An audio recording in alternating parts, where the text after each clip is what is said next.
You're listening to the Sex, Drugs, and Jesus podcast, where we discuss whatever the fuck we want to. And yes, we can put sex and drugs and Jesus all in the same bed and still be all right at the end of the day. My name is Devanin, and I'll be interviewing guests from every corner of this world as we dig into topics that are too risque for the morning show, as we strive to help you understand what's really going on in your life. There is nothing off the table, and we've got a lot to talk about, so let's dive right into this episode. Hello, hello, hello, all you beautiful people out there in the world. I am so fucking happy and excited to have you with me again one more week. Today I'm talking with a man by the name of John Follis. This man is an award-winning creative director, writer, and filmmaker. Now, he made a documentary called Leaving God. And in this film, he's talking about the ways churches hurt people in this mass exodus of people away from Christianity and religion. It's not very often that I hear people's story about the ways that they were hurt by the church like how I was. So this was particularly close to home. So in this show, we're going to talk about preachers coming out. And we're not talking about coming out gay, honey. They're coming out another way. We're talking about why religious persecution of people is wrong and the differences between God and the church. Take a listen, baby. Hello, John. Hey, Devanin. Mr. John Follis. Welcome to the Sex, Drugs, and Jesus podcast. How are you today? I am awesome. Awesome. Thanks for having me on your show. Thank you for stopping by. Thank you for creating the film that you have. Today, we're going to be talking a lot about it and the things that are in it. The title of it is Leaving God, and it's a free video. It's out there for all to see through your YouTube channel and different things like that. I'll let you tell people exactly how to find it and everything. I was impressed with how personal you got in the documentary, because usually whenever I watch a documentary, the emphasis is like the lens is turned on whatever the subject matter is, or whoever the documentary is about. But I think you towed the line well in between covering the subject matter and talking a lot about yourself and a lot about your personal life. And that transparency is something that I find to be like gold. I really, really love a good transparent person. And so I appreciate that willingness to expose yourself like that, because, you know, that's what really connects people to the story. Right. Exactly. So tell us in your own words then about this film, and why on earth would you make such a thing? Well, I made it because it talks about one of the most major cultural shifts currently happening in America right now, which is more and more people leaving the church, leaving religion, and leaving God. So that's why I made it. I thought that's I pay attention to pop culture. I like paying attention to what's happening in society. And because my personal story was part of that cultural shift that's happening in America, it definitely related to me on a personal level, as you just mentioned in the introduction. So, I mean, this is something that I had been, you know, like you, I'm interested in the big themes of life: sex, money, not so much drugs, Jesus, God, health, you know, all those, the big themes in life are the ones I want to know as much as possible about, because the more you know about these big themes, I think the better, happier life you will have, you know, the more things you could figure out. Right. So I've always been intrigued by the concept of God. And once I was old enough to begin thinking for myself, when I'd say probably high school and college, I started pursuing my curiosity about God and trying to learn as much about who God is and how I can, you know, if he or she or whatever it is really that powerful and can be so helpful in my life. I wanted to really, you know, see what it's about so I could work it to my benefit, right? So this documentary, really part of it talks about what I just mentioned, but the main catalyst was again, paying attention to current events and just continuing to see more articles about churches closing and more people walking away from the church and religion. And I think the tipping point, Devan, and for me was when I started doing some research about ministers and priests who were, quote, coming out, right? I mean, I can't think of anything more taboo than coming out as a non believer if you're a priest or a minister, a religious, someone in the clergy. Nothing, I can't think of anything more taboo than that. So when I did research, because I wasn't sure that there were people like that, but I started doing some research in 2017 just to see if I could find any stories about that. And that led me to something called the Clergy Project, which was a project dedicated specifically to people like this, people in the clergy who had changed their minds about God and religion and didn't have a place to go to kind of talk about it and get support. So the Clergy Project was started, I think, in 2012 or something like that, specifically as a place for these people to go to get priests and ministers, clergy people to kind of talk about their feelings because they were in a lot of pain, right? It's almost, it's like being LGBT or transgender, right? And not having a place to go and talk about that, right? If you're in a society that uh, is not supportive of who you are as a person and what you think and how you believe, you're going to be living a very isolated life with a lot of pain and feeling afraid to talk about these things that are a big part of who you are and how you think. So the Clergy Project was really intriguing to me. And that to me was the tipping point. The idea of these priests and ministers coming out, I thought would make an interesting documentary. I didn't think my story was that unique because there's just so many people who grew up religious and through circumstances over time changed their perspective on that. There's nothing really that unique about that. But when you start talking about clergy members who spent their career as a priest or a minister or something like that, and then suddenly, or maybe not so suddenly, but for whatever reason decide they no longer believe, I thought that was a very interesting subject that deserved to be looked at. And I thought that would at least be the start of my documentary. Where it went from there, I wasn't totally sure, but that was the tipping point for me to say, I've got to try making something about this because this is just too interesting. Hmm. Yeah. So in the video, and that is a very interesting point. It it seemed like it the part about the clergy coming out was kind of sprinkled through it, and it seemed like it got a little bit more gritty about it towards the end. And I do have a lot of questions that I want to ask about the clergy.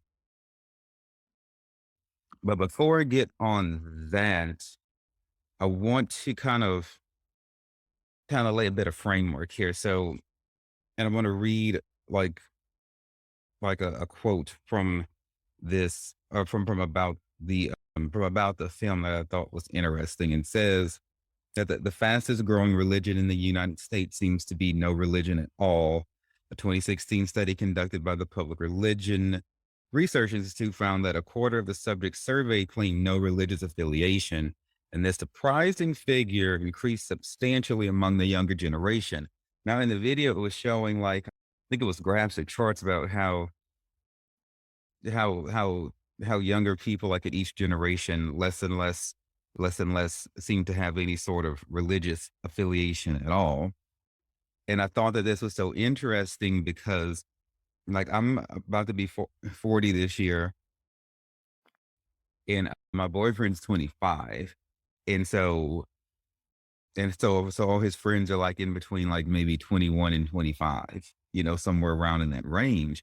And when it comes to the matters of religion and stuff like that, all of them that I know of so far are the same way. They're just kind of like, we don't do religion. We just don't have that. It's not what they do and stuff like that. And I thought about, as to why this could be, what example do they have to really go of, look at what has become of the church, with the preachers leaving and with how crazy religion looks on television. You got all your evangelicals and all the Republican nonsense mixed into it. You know, why do you think that so many young people, specifically like young people, are not interested in religion? I think it's because of the bad example that they have had to look at. But what do you think? Don't know. I think, it doesn't really matter what I think. I think it's just, what concerns me a little bit is when I talk about this film to people and tell them the title of it, they think that I'm anti-God and that this film is about my opinion and my bias against God. And that's not what the film is about. I mean, you watched it. This is a documentary, and I approached it like an investigative journalist, and then talking about what's happening, starting with these priests and ministers who are now leaving the church, and then talking about the statistics of the general population, and then weaving my personal story into it for the second half of the film. So, I mean, I'm glad to give you my opinion, but my opinion doesn't really matter. I want people to come to their own conclusions. I'm no expert. I'm no theologian. It doesn't, why people are leaving. Everyone's got their own reasons. I just, I think that it doesn't, I would guess that the younger people are leaving more and more leaving religion in churches because it doesn't serve them in a way that it served their parents. I mean, I can just tell you from my experience. I mean, the reason I grew up religious is because my parents, this was part of their tradition. It was just the thing to do. On Sunday, you went to church, and if you didn't, it was a sin. So there was, some of that fear of God mixed in there to keep you, going to church on. One of the things I point out in the film, Devannon, is one of the reasons many people, especially people of a certain age, younger people under 40, has been the internet, because they have more access to information. If they want to get the facts on stuff, they can research it. So there was an interesting graph that I showed in the film that the shift away from religion began about 30 years ago in the early to mid 90s, and it has increased significantly since then. For up until about the early 90s, it was about 5 to 7% of people who consider themselves non-religious. But since that time, it's gone up significantly every year. And even since I made the film in 2016, it's gone up about 5%. When I made the film, I was using a Pew Research statistic from 2016 that said it was about 24% or 25%. And just 2 months ago, they came out with an update on that. It's now closer to 30%. So there is a parallel between people walking away from church, religion, and God, and use of the internet. So that may be a contributing factor.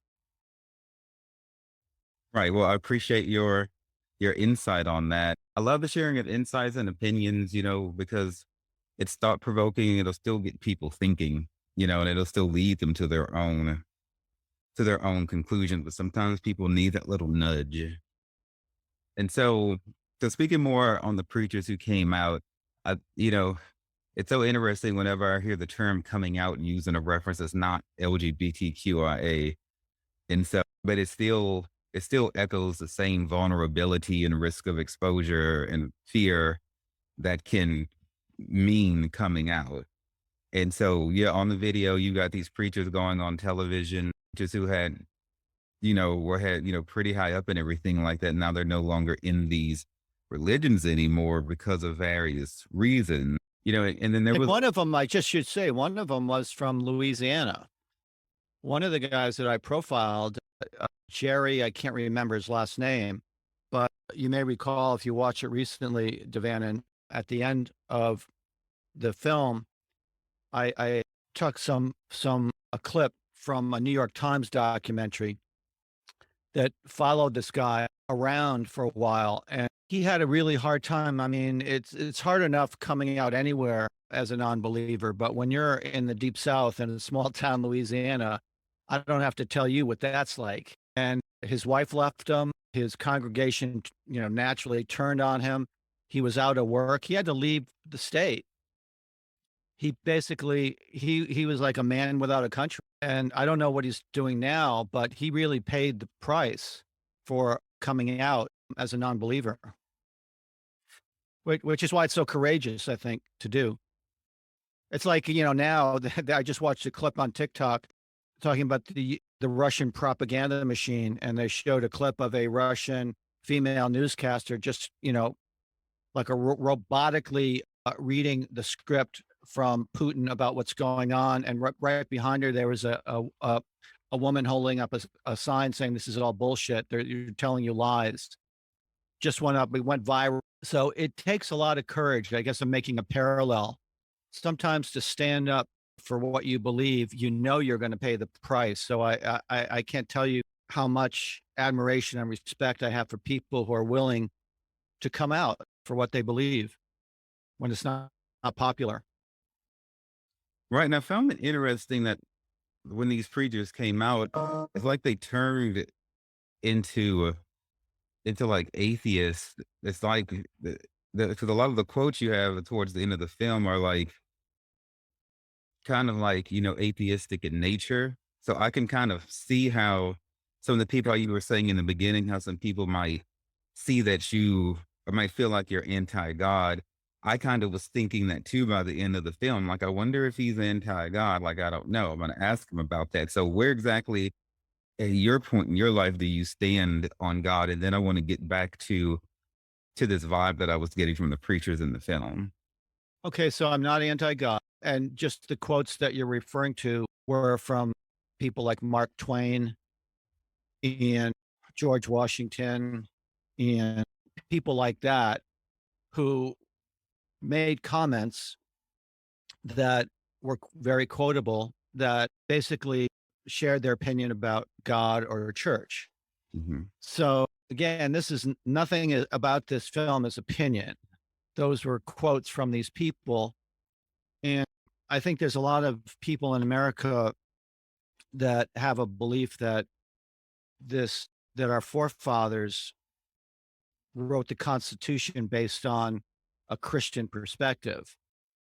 And some of the people that I quote are from the founding fathers. They kind of contradict that theory.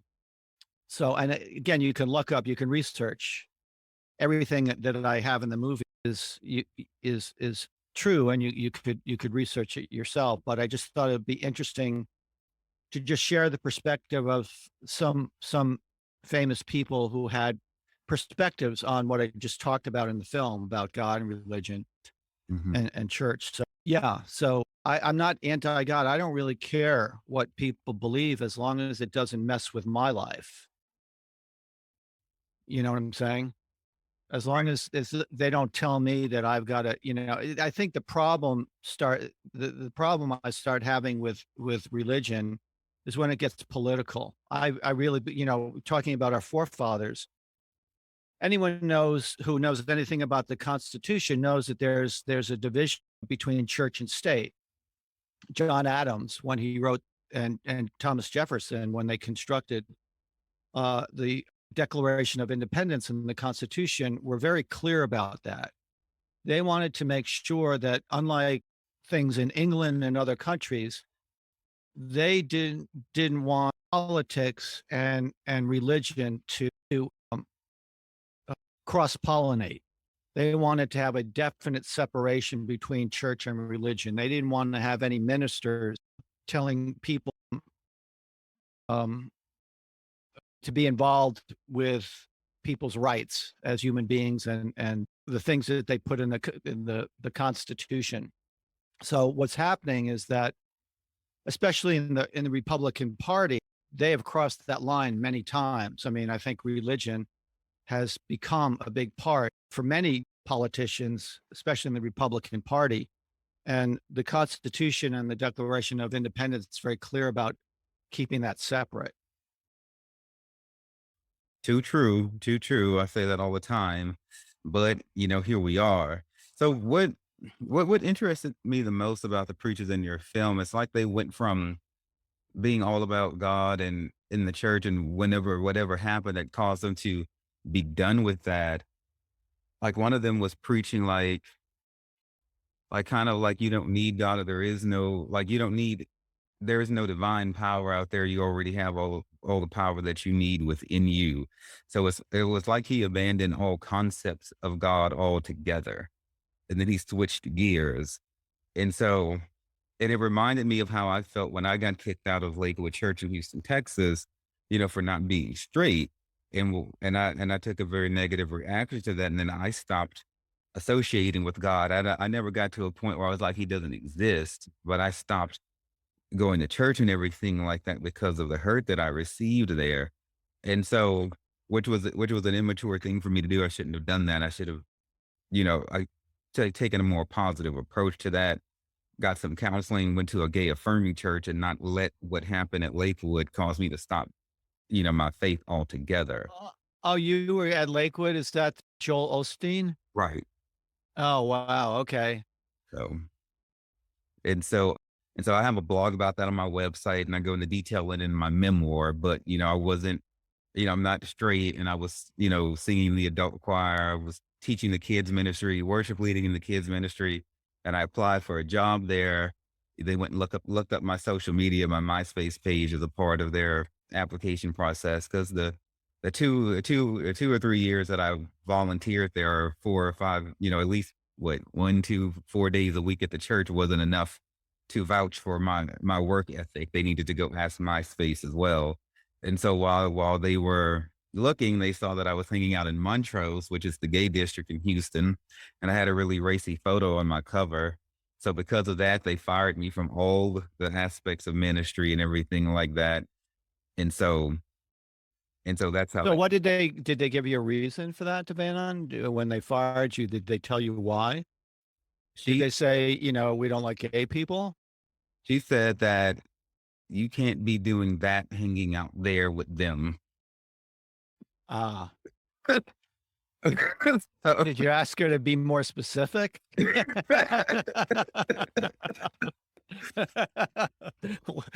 Go there with them. I love that. So it was on me because I shouldn't have lied on the application. When I filled out the application to volunteer in the kids ministry, they had on there straight up like, we don't want gay people. We're being around our children. And the mind that I have now, Really? They actually had that yes, that was in, on. in writing. Yes, And this is Joel Osteen's church saying we don't want, hold on a second. We don't we don't want gay people hanging around our children. That's correct. what Joel Osteen Church. Okay. And so, Okay. go ahead. I wonder what he would say if he was interviewed about that and confronted with that on their application. I wonder how he would answer that. You I, could get him on your show, Devanon. He would make a great guest for you. I don't know what I would ever say if I was face to face with him, but I don't know how good it would go. I need to mature more before that day comes. So, but I thought they're supposed to love everyone. churches are not like that. They have an agenda. Every church has an agenda. Tell me about it. And but for all, and it's not just, and that sort of stuff happens at all kinds of churches. The Hillsong Church in Australia, which are very good friends with Lakewood Church, have the same policy, and they're very bold about it. They're like, no gay people can be on staff or volunteer here. They said it countless times. They don't give a fuck. So, but the mind that I have now, if I ever come across that on an application or something, then I know that that's simply not the organization for me to be at. But I had just got out of the military serving during Don't Ask, Don't Tell. And so I was conditioned to function in an environment where I couldn't fully be myself. So I just thought it was another Don't Ask, Don't Tell situation. I've had some legal friends of mine tell me that it's not legal for a church to do that. I didn't even know that it even much got into the realm of illegality. I just was like, well, I want to volunteer. I'm not trying to like fuck any children or anything like that. So and especially with the litany of paperwork, they do like full background checks and every damn thing on you, social security numbers, and everything just to volunteer. It's not like I'm going to give them all of that information on me, how to find me and everything to go in there and commit a crime. It's like the dumbest thing. Did you, Devan, and I'm curious because I don't know if it's legal or not, but I would wonder about that. Did you ever do any research on that or speak to any legal authorities to find out if that's true? No, and even because by the time I got done with all of my nervous breakdown and everything that helped to contribute to, we're talking a good 10 years after. So whatever statute of limitations, I was sure it would have been past that, but it would never hurt to look into because I think the person who I was talking to said it gets into the realm of like discrimination or something like that. And so, which made sense when they said it, but I was so fucked up in my head whenever they fired me from volunteering that I couldn't even much, I didn't think. I was just like, okay, well, fuck them. And so, but the preacher in the film reminded me of that because when he was talking about how he doesn't really believe in God anymore, and we don't, and it sounded to me like he was coming from like a place of pain, and it sounded like he was still hurting from that, and it really reminded me of how I was back then, and I wonder, in the future once he's healed, of all of that, if he would still be like he was very more like anti-God, and he was saying like there's nothing divine, and so I want to encourage people, not to conflate church and God. Those are two separate things. Religion and God are two separate things. And the confusion that I had when I got kicked out of Lakewood was I didn't separate the two. And so when the church rejected me, I took that as though God had rejected me, and I allowed that to cause a rift where there should not have been a rift, you know? And I feel Well, like they're you have to admit they're pretty connected. Religion and God, right? well, when I say religion, I mean denominations, like denominations, churches, the physical manifestation of what God is supposed to be. They are connected, but at the same time, it's like they're not. It's like when two people are married, they're connected and they do become one in many ways, but at the same time, they're very much still individuals. And everything that a preacher says is not the divine voice of God, and every decision that a church makes is not the divine will of God. And so we got to learn how to put them together when they are together, but how to separate them when they need to be separated because they're not always in tandem. So, Devan, and I'm going to make a suggestion to you. I, it sounds like you're not ready to have Joel Olstein as a guest on your show, but here's someone that you might be open to because while you were talking about referencing that minister in my film, I just remembered the guy's name, and he is the guy from Louisiana. His name is Jerry DeWitt, DEWITT. So if he's written a couple of books, he's had a podcast. So if you pop him into Google, I think you will find him. Jerry, that's Jerry with a JERRY, DEWITT. And you can invite him on your show and ask him these questions yourself. He might, since you're a Louisiana boy and he is too, he might be honored to be on your guest Mhm. and, talk to a homeboy.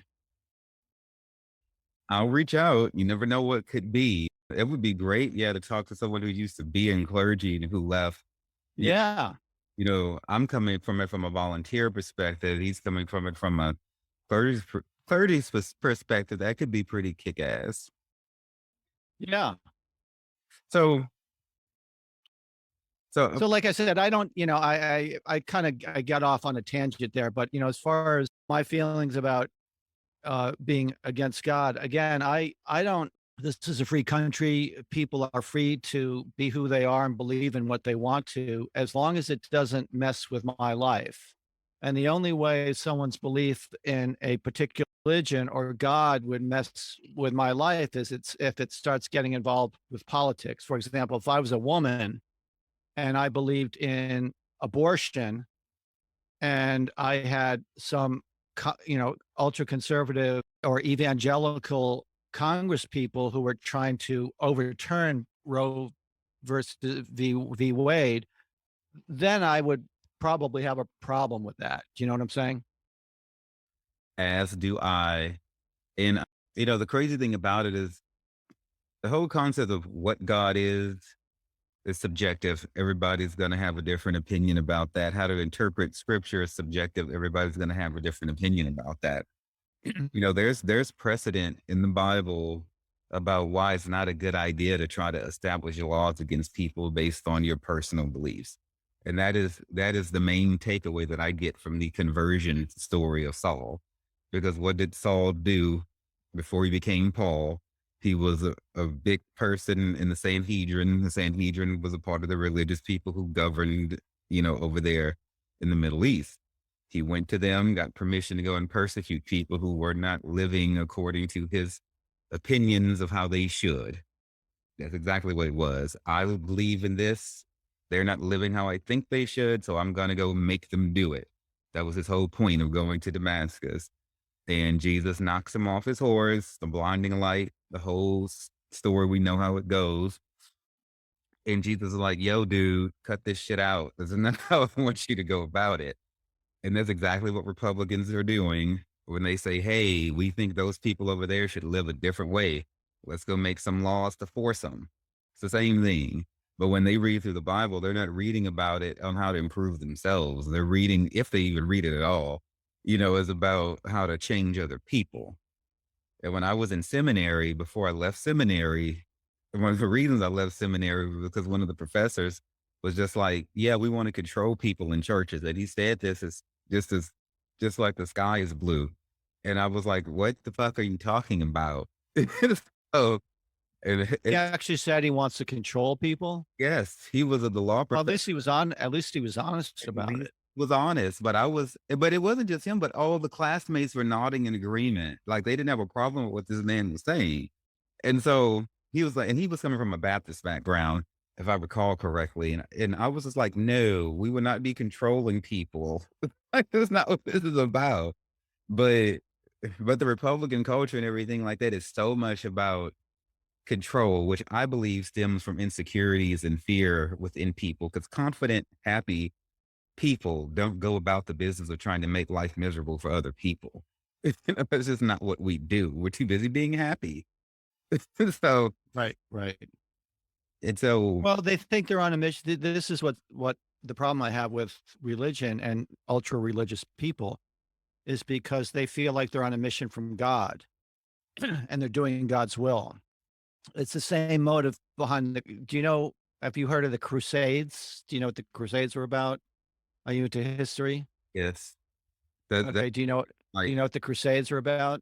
yeah, that's getting into the churches like prosecuting people and I think like heretics, and maybe like No, the Crusades were mission done. I think they were done in the 10 or 1100s that were initiated by a couple of popes during that time period where they felt that they were on a mission from God to convert the people who were not Christian and sent all their troops kind of like what Putin is doing to Ukraine. These guys did to the Middle East.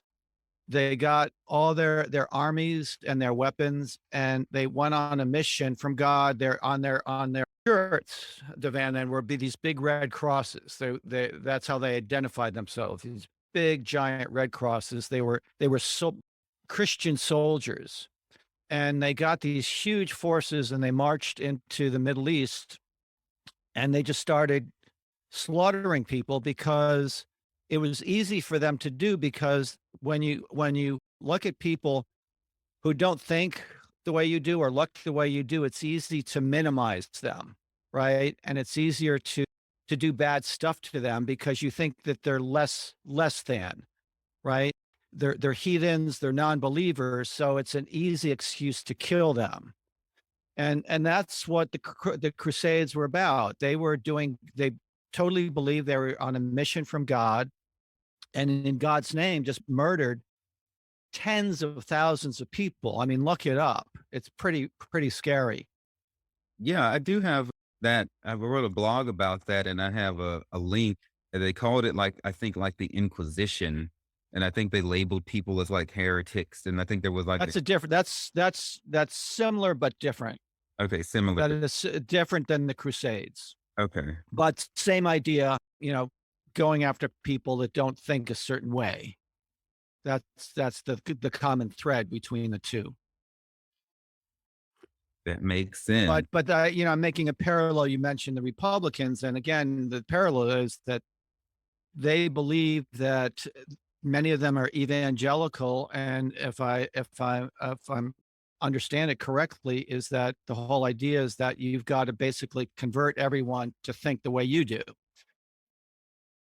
Evangelize. That's the whole premise of e- I can't even say it, evangelicism.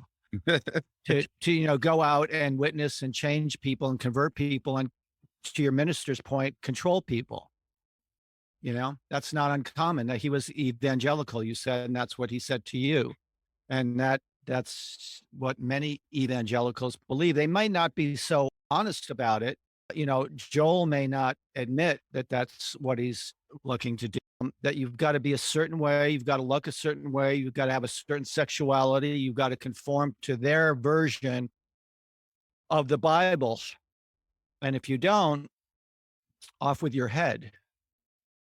that that mentality seemed to kind of like prevail because when they fired me, they let me know that I wasn't the first one. They were like, "We do this all the time." you know, they did offer You me. should have been wearing a wire. You should have been wearing a wire so you had that on audio. Well, this is back like, gosh, in maybe like 2008, 2009. So the concept of everything being recorded and being so available, I think we may have just been converting from flip phones and shit, and pagers. Technology wasn't like, everything wasn't like, "Ooh, I got you on camera." Yeah, Not, no, I'm being facetious. but I've thought about that before, like how great it would be if I would have had that recorded, and stuff like that. But I had no idea that that's what they would have done because I thought maybe I was going to actually be getting hired or something, but instead I got fired. Well, But when you watch my documentary, I had a somewhat similar situation where I received a letter from the church saying, "Don't come to Bible study anymore." Remember that part in the right, film? right, because y'all had an interesting thing going on where you had a singles ministry at this church. Now we're in New York City, and it was like the Marble something Collegiate. Marble Collegiate Church. And the singles group was 20s and 30s. You were in your 40s. And they had a real strict thing about that. So they would, as you say in the film, tap people on the shoulder in a way and tell them, "Hey, you're too old, so stop coming here." And so Well, what it wasn't, let me just interrupt you. It wasn't real strict because we're talking about an experience in the film, or part in the film that I talk about an experience I had where I was kind of dragged into a Bible study. Really wasn't interested in going, but someone dragged me into this thing. It was after the Sunday sermon, and there were probably 40 people in there, and there were quite a few people in there that were over 40. I looked around and I was maybe 45, 46 at the time. So I was reluctant to go because I thought it was strict. I thought, you get carted at the door to make sure you're under 40, which, is kind of silly when you think of a church that boasts about how inclusive they are to restrict a Bible study to people of a certain age. I don't really understand the logic behind that. But I certainly was not the only one who was over 40. And even though that's the reason that they gave me in the letter that I shouldn't continue going, the real reason is, I suspect, something that was quite different that I mentioned in the film. right, because you challenged the preacher, he asked the question, and then he asked if anyone had any questions during this Bible study, and your question was something like, "What is truth?" Oh no, your question was, "Is it true?" Correct. And then he was silent. He really couldn't say much. And then you said something to kind of help him out of the rabbit hole that he found Right. himself in. And then he said something like, "Truth is subjective," or like, "What is truth?" Right. It, which was a pretty lame answer as far as I was concerned. well, churches do that. But it was shortly thereafter that I received a letter saying, "We really value you as a person, and don't come to Bible study anymore. You're too old." Right. But in the video, and that sucks that that happened to you. But in the video, you said that did happen to other people, and then you observed that those people not only stopped going to the group, but they stopped going to the church as well. And that's a very, I thought that was a very interesting point, because sometimes when I tell people, say I got kicked out of Lakewood, they go, well, they tell you you can't come back. And then I have to make it clear, when you kick a person out of one part of a church, you kick them out of the whole church, because it makes it very fucking awkward when you try to go back there. It feels weird. It feels, I don't even have a word for it. It feels alien. Suddenly you just don't, it feels like a whole different world when someone's told you that you, for being who you are, being the age or who you choose to love, how old you are, or whatever physical characteristic you have, or something that you really can't help, we don't want you here. and, and Well, it makes you feel like you're not fully accepted. right. So you don't have to say, bitch, leave the whole church and don't come back. Just telling someone to get out of any part of it, because a church is not supposed to be like that. You can't be like, everyone come on in, the doors are open, but we only want certain of you in certain portions of the church.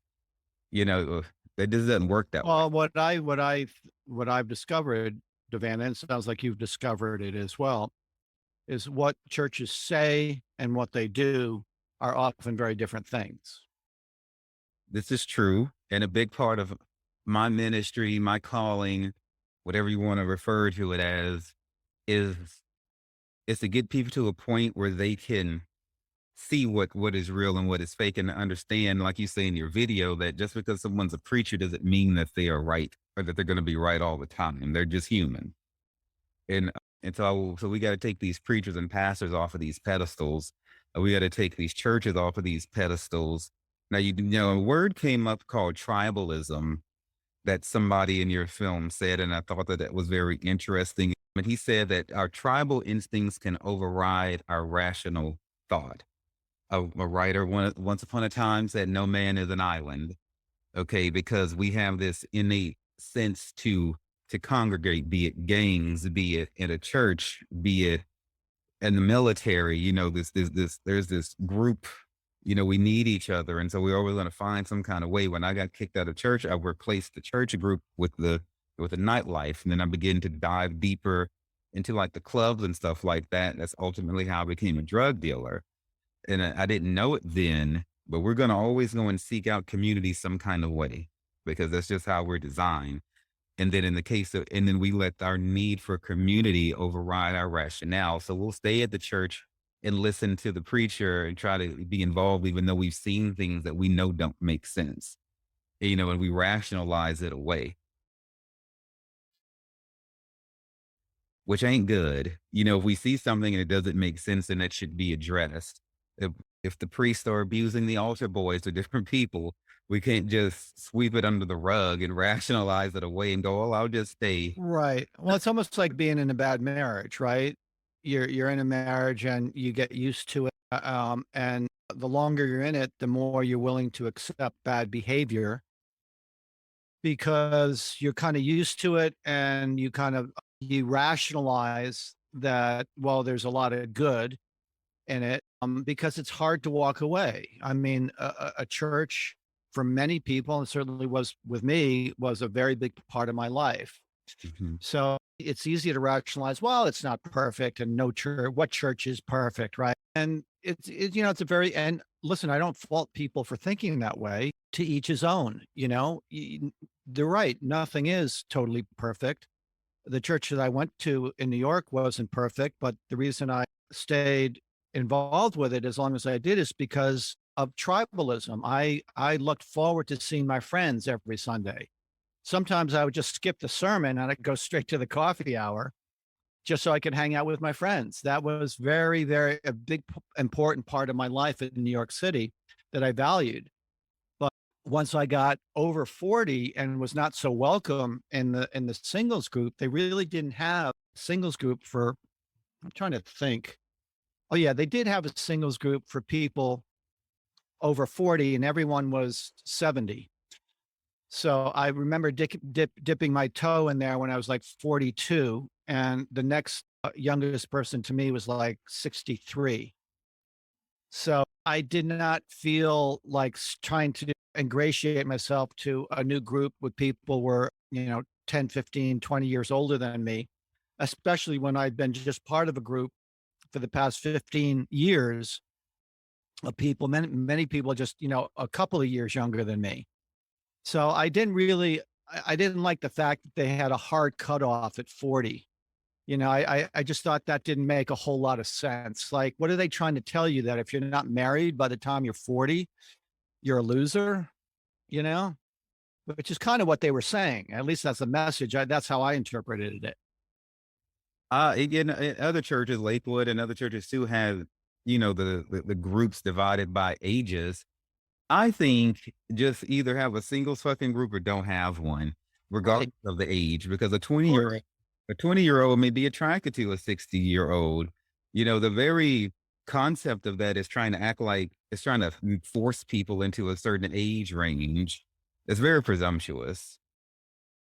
Yeah. And listen, it really hurt a lot of people. I mean, I was just a little perturbed by it, but there are a lot of women, very attractive, smart career women in New York City, right?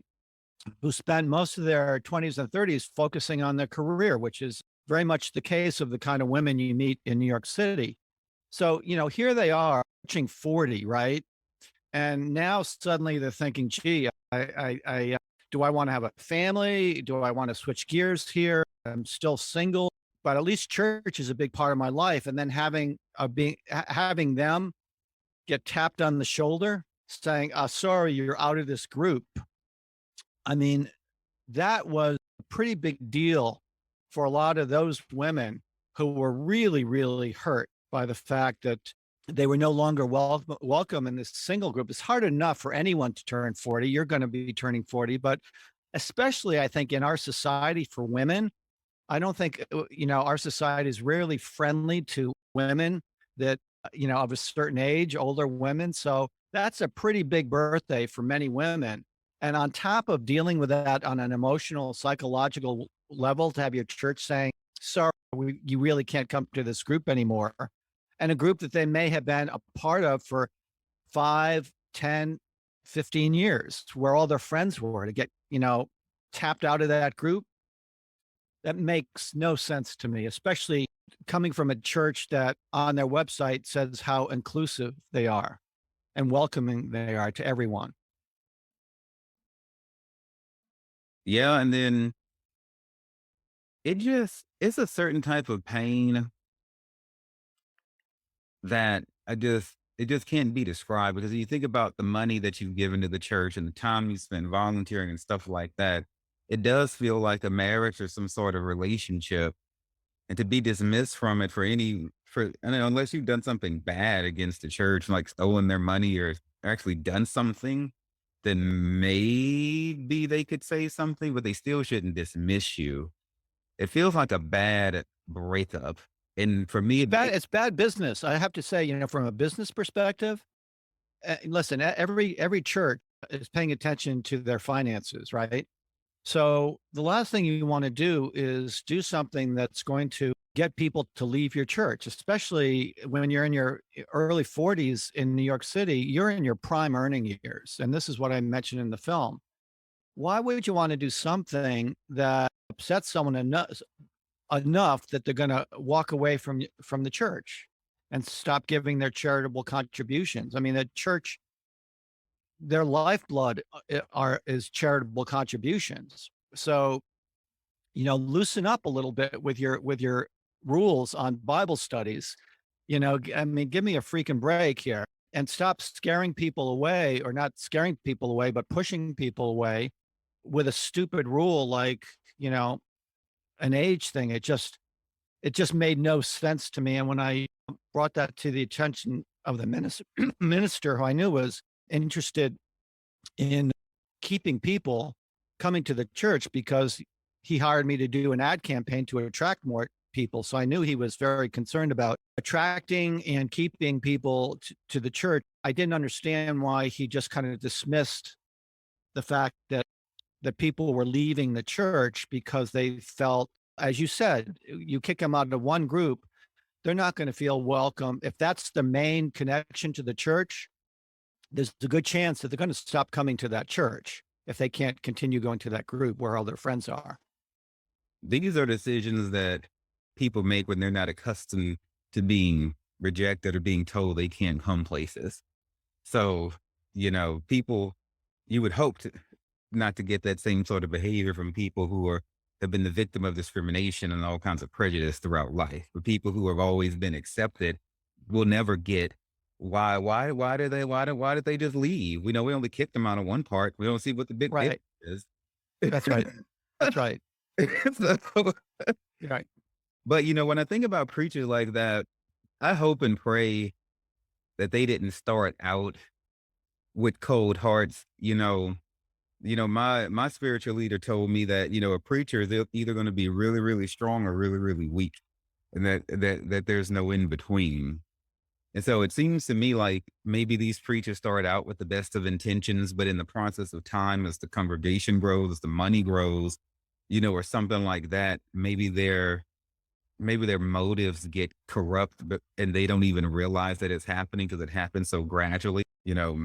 Maybe it is all at once, but there's not much we can do about that. But I want church people and people who still look up to preachers and listen at what they say to have a greater level of scrutiny than what they have now, to actually judge what the preacher's saying and not just accept it as fact.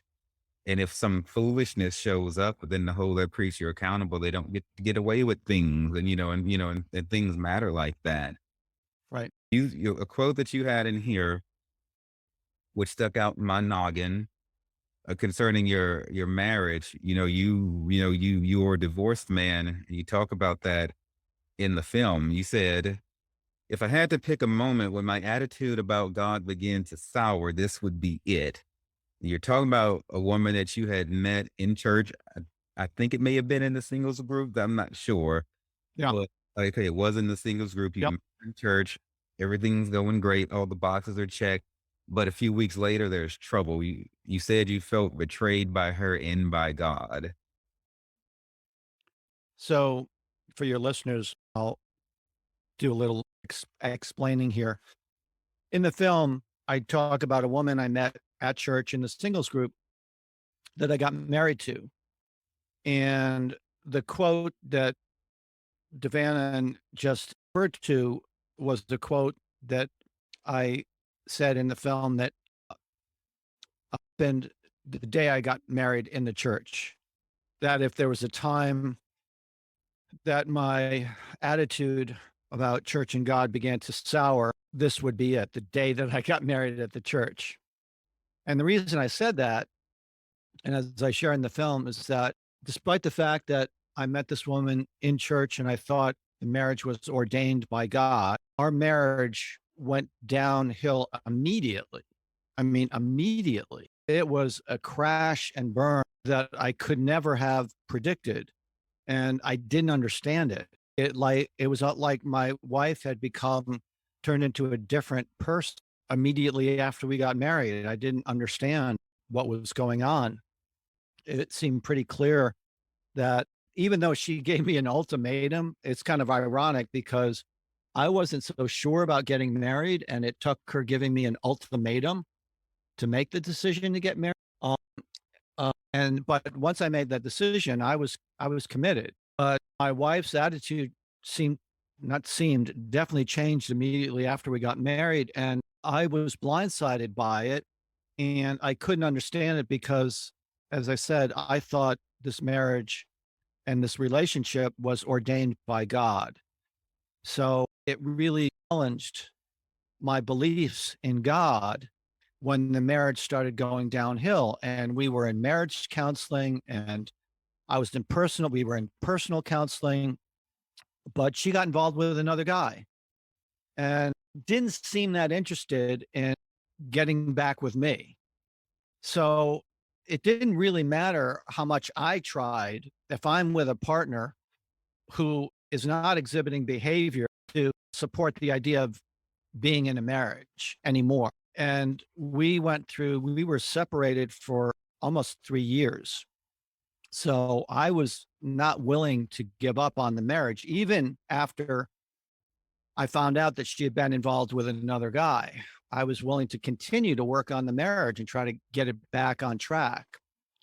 She did not seem to have that similar perspective. And so that kind of changed my attitude about things being ordained by God. And that's Why, when I began questioning the whole idea of God and all that stuff. why did 'Cause I thought our marriage was based on that. why did you think it was ordained by God? What did God tell you something? Did he speak Well, in some way to make you believe? well, first of all, I met the woman in church. So that's a good start, right?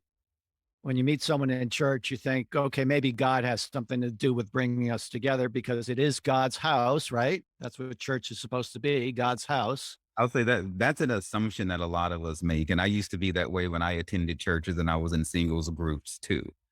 And that's a pitfall I want to warn people right now not to get into as you walk through life with God and you gain spiritual understanding. Don't go put God's mouth on things, if he didn't speak. Just because you're in church and you meet some woman or some dude or whatever, that don't mean automatically that you should run off and marry them. As they say, not everyone in church is saved, and not everything, not everything that happens under his roof is ordained by him. But see, we get caught up in our emotions and stuff like that. And the stuff the preachers are telling us. And then sometimes we want to say that that's the voice of God when God didn't actually speak. And so basically you're saying y'all met in church, all the boxes are being checked. It looks like it would be of God, but God didn't necessarily speak to you personally. Well, I thought I had a supernatural experience, Devanan. Okay. Uh, in addition to what I just said, beyond the fact that we met in church and our relationship blossomed at church events and retreats that we attended together.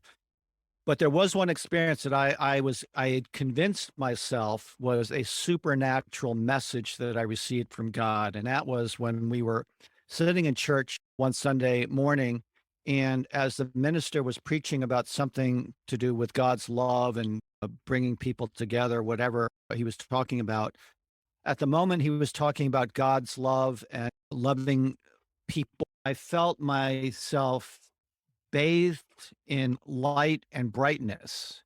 And the reason I felt that way is because there was a beam of light that was coming through one of the stained glass windows and was shining directly on me and my girlfriend at the time.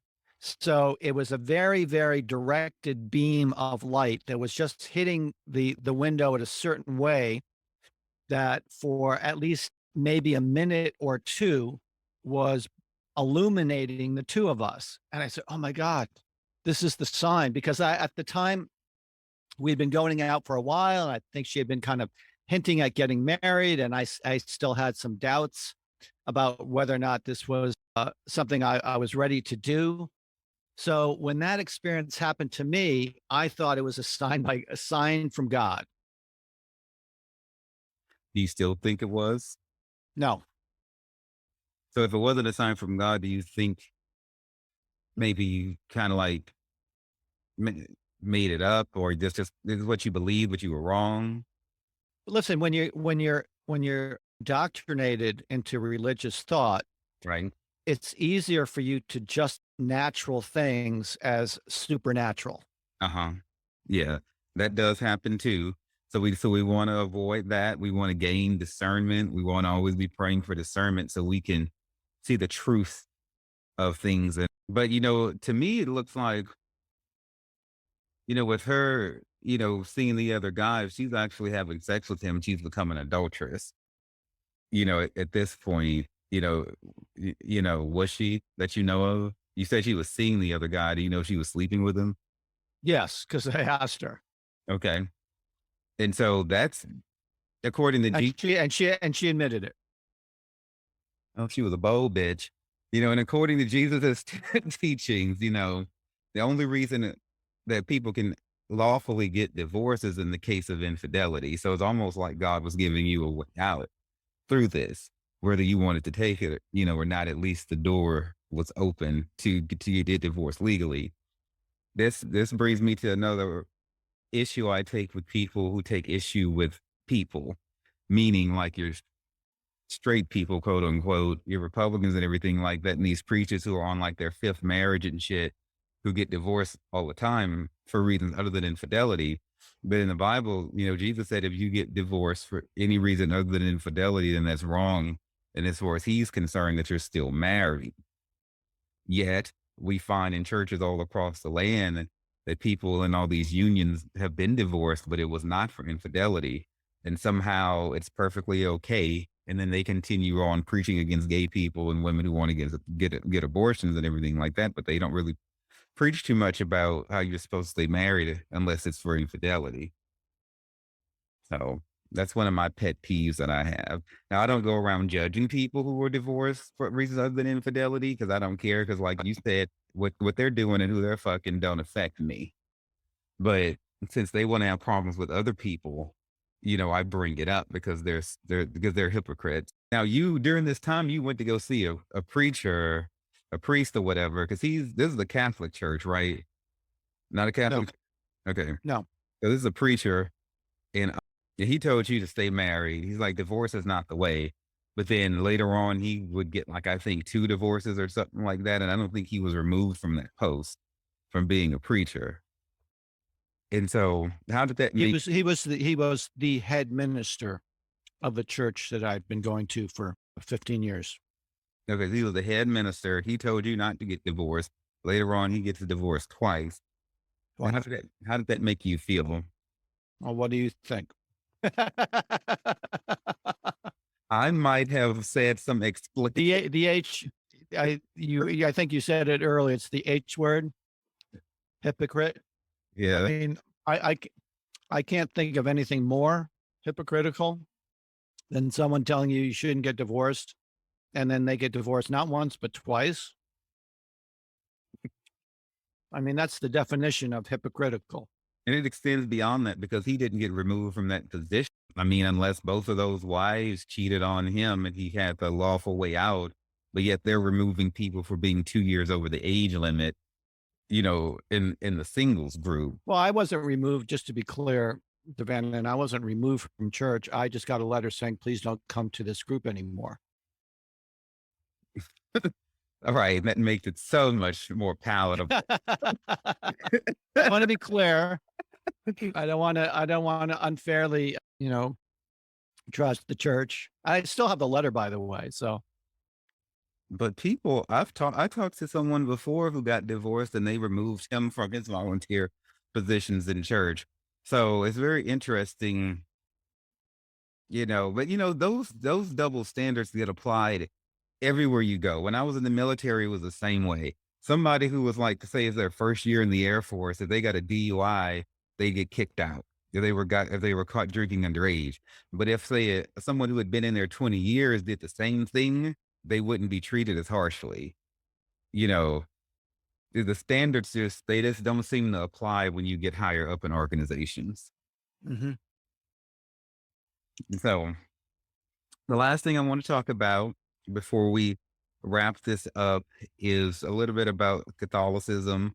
I love to throw shade at the Catholic Church because I don't I really I have no disrespect for Catholic people. I just think that is one huge mind fuck.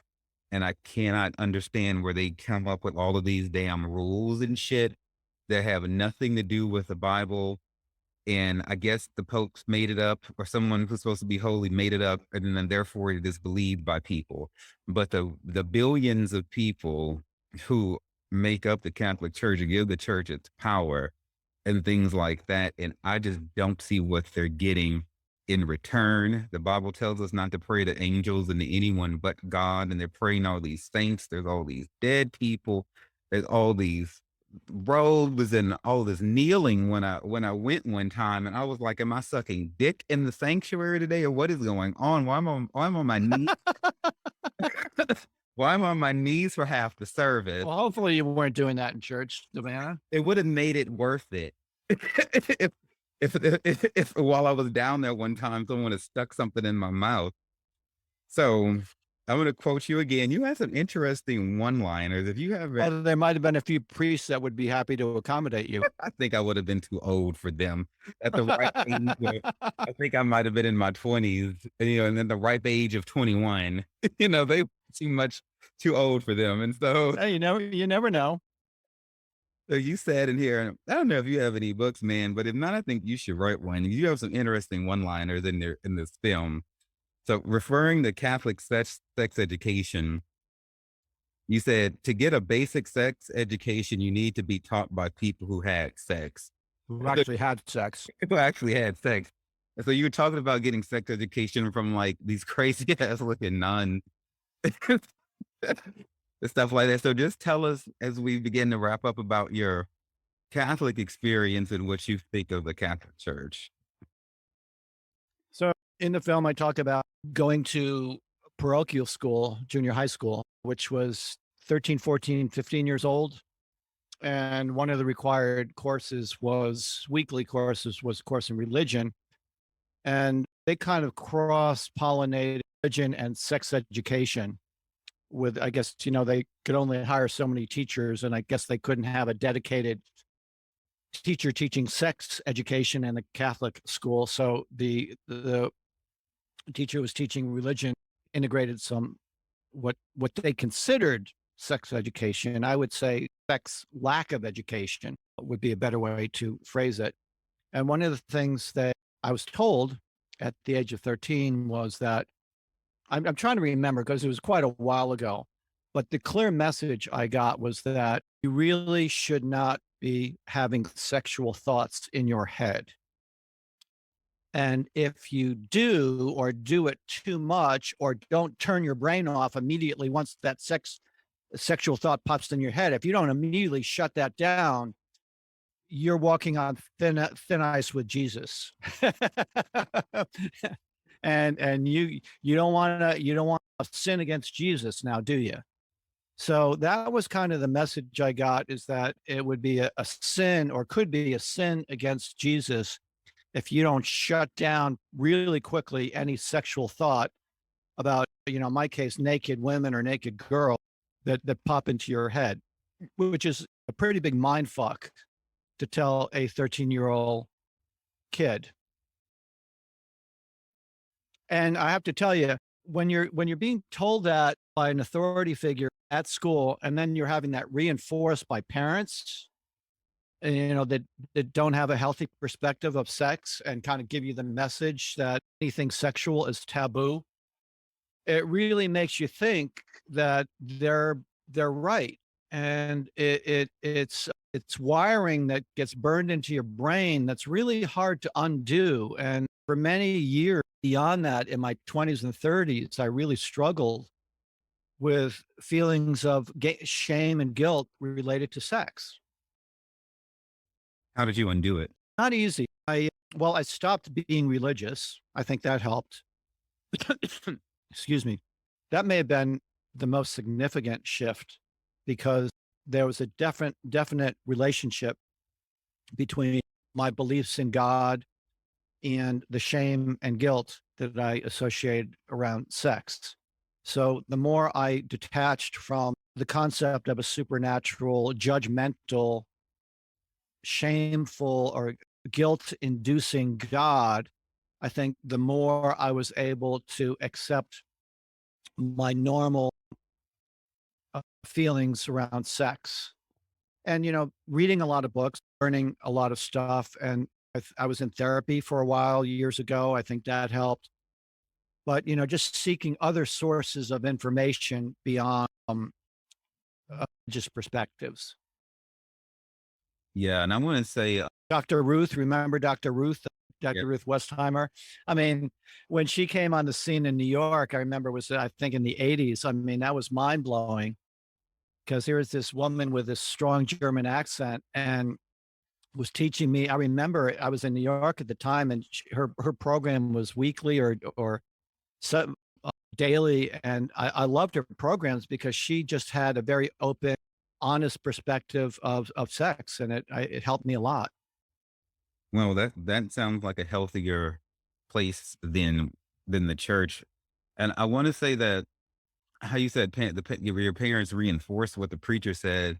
I want to say to parents, like, your silence also reinforces negative sexual instruction. So if the church is saying something bad and you're going home and not saying anything to counter that, well, you're also reinforcing it because you're silently agreeing with what the church is saying. And the church really overextends itself. When I was growing up, they were telling me masturbation is the devil. In Right. your case, you can't even much have a thought. And they said that too in the Pentecostal church. But the thing is, much like when they're telling the 42-year-olds that, they can't stay in the singles group, well, they're not telling you where you can go. You're not giving you any sort of realistic outlet in the 40s and above where everyone's 70 is not a realistic outlet. So if you're going to have a young man in his teens with a hard dick, he needs to figure out something to do with it. You can't just tell him, well, pray about it. That's not going to cut it because and so that silence, is damaging and it takes time. I think you did do well to, to step away from the church because the church turned into a trigger for you for being the source of your trauma. You can't keep exposing yourself to the source of your trauma. Now, the most important thing in our entire spiritual walk is our alone time with God. A church and a preacher is nothing more than an accessory to that. So there comes a time where you need to lay down in church for a minute, then you do it and you're not going to burn up and go to hell. That's not even biblical. People made that up to keep you coming to church because they have an agenda. They need to keep the seats filled. They need to keep your money coming in and all kinds of stuff. Churches are businesses. They pay the preachers, many of them do, you know. And so I don't know, people really are devout Catholics. I know so many people who are just like, fuck all Catholicism. It doesn't seem like it's a pleasurable experience. The way it's in your film, it doesn't seem like you really enjoyed it. This whole catechism thing where somebody has to, I don't know, there's just so much shit about the Catholic Church that I'm just like, okay, this is nothing but man here. I don't see much God in the Catholic Church. And I'm just going to hush about that because I could do a whole episode on the Catholic Church and what I don't like about it. So you can just tell people, if you will, where they can find your film or where they can find you and any kind of closing words you have for the world. So the way they can find the film, I think if they just search in Google, Leaving God film, maybe. So those three words, Leaving God film or Leaving God documentary, it should pop right up. And again, it's not an anti-God film. That's not what I'm about. That's not what the film is about.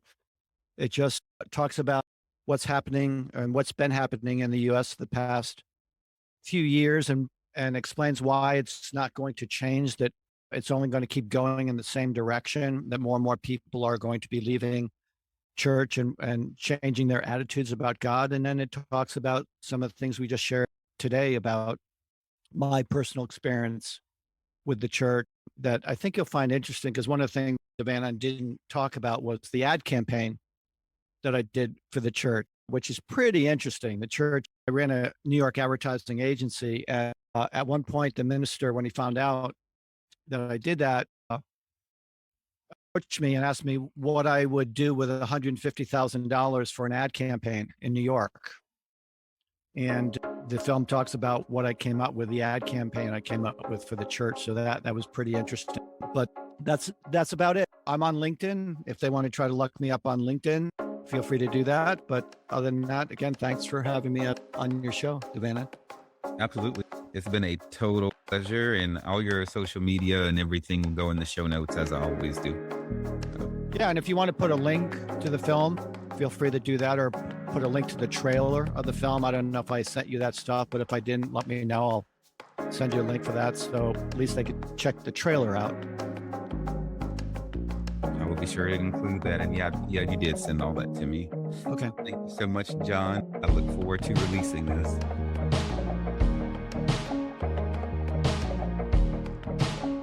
Thank you all so much for taking time to listen to the Sex, Drugs, and Jesus podcast. It really means everything to me. Look, if you love the show, you can find more information and resources at sexdrugsandjesus.com or wherever you listen to your podcasts. Feel free to reach out to me directly at Devannon, sexdrugsandjesus.com, and on Twitter and Facebook as well. My name is Devannon. It's been wonderful being your host today. And just remember that everything is going to be all right.